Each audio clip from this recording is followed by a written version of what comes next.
This is Las Vegas, a city of light, luck, and fantasy. But this glittering empire wasn't exactly built by everyday pioneers. It was carved out of a barren desert by gangsters, grifters, and killers who had a blueprint for a kingdom of sin. This is the story of how notorious mobsters like Bugsy Siegel and Meyer Lansky took a dusty stop on the road to nowhere and built a global gambling paradise, and the bloody price they paid to make it happen. Before the neon glow and the casinos towered over the desert, Las Vegas was little more than a sun-scorched outpost. Founded in 1905, it was a quiet railroad town, a whistle stop for travelers crossing the American West. But in 1931, two things happened that changed its destiny forever. First, construction kicked off on the nearby Hoover Dam, flooding the region with thousands of workers desperate for a diversion. And second, the state of Nevada, looking for cash during the Great Depression, legalized gambling. All of a sudden, this sleepy town had a captive audience and a legal framework for sin. The first casinos were basically sawdust joints, old-timey Western saloons that catered to workers and cowboys. It was a place with potential, a blank canvas waiting for an artist. But the artists who showed up weren't carrying paintbrushes. They were carrying pistols and ledgers filled with dirty money. The national crime syndicates, fat off the profits of prohibition, were looking for their next big score. And in the Nevada desert, they saw a golden opportunity, a place where their biggest vice could become a legitimate business, an oasis where they could wash their illicit fortunes clean. The man who saw this potential more clearly than anyone was Benjamin Bugsy Siegel. A notoriously violent and charismatic figure from Brooklyn, Siegel, along with his childhood friend and financial genius, Meyer Lansky, had climbed the ranks of New York's criminal underworld. They were founding members of the National Crime Syndicate, a ruthless organization that controlled bootlegging, gambling, and murder for hire. In the early 1940s, Lansky, the mob's quiet accountant, sent the hot-headed Siegel west to expand their operations. Siegel quickly dominated the race wire services, which transmitted horse racing results to bookies, but his ambition was much bigger. He saw beyond the gritty downtown gambling halls. He pictured a new kind of resort, a glamorous, luxurious destination that would attract not just gamblers, but Hollywood royalty and high rollers. He wanted to build a paradise of class and sophistication in the middle of nowhere. After profitably flipping the El Cortez Hotel, Siegel set his sights on a grander project, one that would define his legacy and ultimately cost him his life. That project was the Flamingo. Originally the brainchild of Hollywood Reporter-publisher Billy Wilkerson, the Flamingo was designed as a European-style luxury hotel, a step above anything Vegas had ever seen. But Wilkerson burned through his money fast, and Siegel, backed by millions in mob money from Lansky and other East Coast bosses, took over. Construction was a complete disaster. Costs ballooned from a planned $1.5 million to over $6 million, an insane amount of money at the time. Post-war materials were scarce, and Siegel's lavish taste and explosive temper only made things worse. Legend has it that black marketeers would sell him building supplies, only to steal them from the site at night and sell them back to him the next day. Back east, his mob investors got restless, convinced Siegel was either incompetent, skimming money, or both. The Flamingo finally opened on December 26, 1946, but it was a catastrophe. While stars like Jimmy Durante performed, the hotel itself wasn't finished. Gamblers who won big simply took their winnings and stayed at other hotels because there were no rooms ready. To make matters worse, bad weather kept many of the invited Hollywood celebrities away. In just the first week, the casino lost around $300,000, and Siegel had to shut it down. He got a second chance. The hotel, now complete, reopened in March 1947 as the fabulous Flamingo, and finally started turning a profit. But for Siegel, it was too little, too late.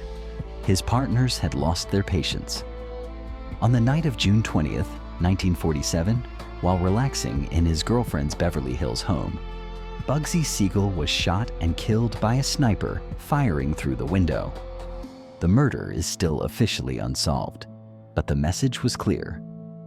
Soon after the shooting in California, Lansky's associates Mo Sedway and Gus Greenbaum walked into the Flamingo and announced they were taking over. Siegel's bloody end marked the true beginning of the mob's iron-fisted rule over the city he envisioned. With Siegel out of the picture, Meyer Lansky and his crew perfected the blueprint. The Flamingo became wildly profitable, and the mob went on a building spree.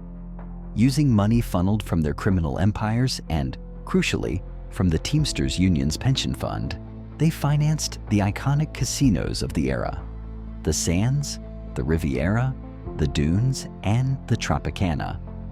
For nearly 2 decades, Las Vegas was the mob's kingdom, an open city where different crime families from Chicago, Kansas City, Cleveland, and New York all had a piece of the action. They kept a strange sort of order. While brutal behind the scenes, they made sure the Strip was safe for tourists. Pickpockets and petty crooks were dealt with harshly because nothing could scare away the customers. The business of Las Vegas was separating people from their money, and business was booming. The real genius of their operation, though, happened far from the casino floor, in the quiet backrooms where cash was counted. This was the skim. Simply put, it was organized theft on an industrial scale. Casino employees loyal to the mob would just take a chunk of the day's cash earnings before it was ever counted or recorded for taxes. This untaxed money was packed into suitcases and hand-delivered by couriers to mob bosses all over the country. The scale was breathtaking. At the Stardust alone, it was estimated that millions were skimmed every year, funding the mob's entire national operation. For decades, the Las Vegas casinos were basically giant, glittering piggy banks for organized crime. The mob's golden age couldn't last. The federal government, with Attorney General Robert F. Kennedy leading the charge in the early 1960s, launched a crusade against organized crime. In Nevada, gaming regulators created the Black Book, a list of known mobsters legally banned from setting foot in any casino. But the first major blow to mob control came from an unlikely character: Howard Hughes. The eccentric and reclusive billionaire moved into the Desert Inn in 1966, and when asked to leave, he just bought the hotel. Then he bought another, and another. Over the next few years, Hughes spent around $300 million buying up major strip hotels like the Sands and the Frontier, turning them into legitimate corporate properties. His immense wealth did what law enforcement couldn't. It started to push the mob out. In 1969, Nevada passed the Corporate Gaming Act, making it easier for public companies to own casinos and cleaning up the industry's image. The mob didn't go down without a fight. They just got more sophisticated. In the 1970s, the Chicago outfit controlled 4 casinos, including the Stardust and the Fremont, through a frontman named Alan Glick. The real power was held by Frank "Lefty" Rosenthal, a brilliant but ruthless casino executive, and his childhood friend, the brutal enforcer, Tony "the Ant" Spilotro.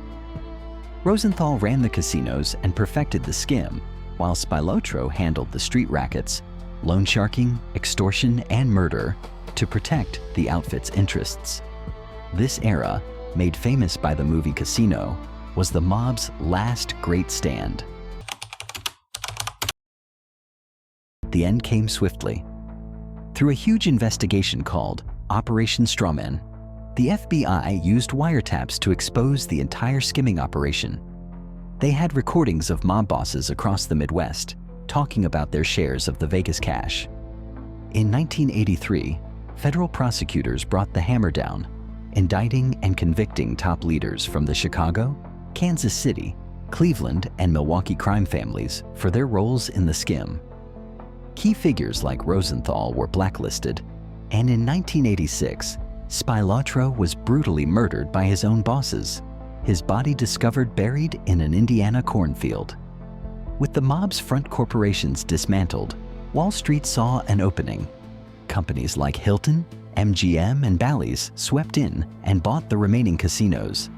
They tore down the old mob joints and built the mega resorts that define Las Vegas today. The era of gangsters was over. The era of shareholders had begun. Today, Las Vegas is a city of corporate entertainment, a global tourist destination run by publicly traded companies. But its very foundation is built on the bones of the past. The city's DNA was written by men like Bugsy Siegel, who had the vision, and Meyer Lansky, who had the money and the muscle. They were murderers and thieves who carved a gambling empire out of the sand, creating a city of fantasy fueled by greed and violence. They are long gone, but the ghosts of the mob still haunt the city they built. Their legacy is a dark, undeniable, and foundational chapter in the story of Las Vegas.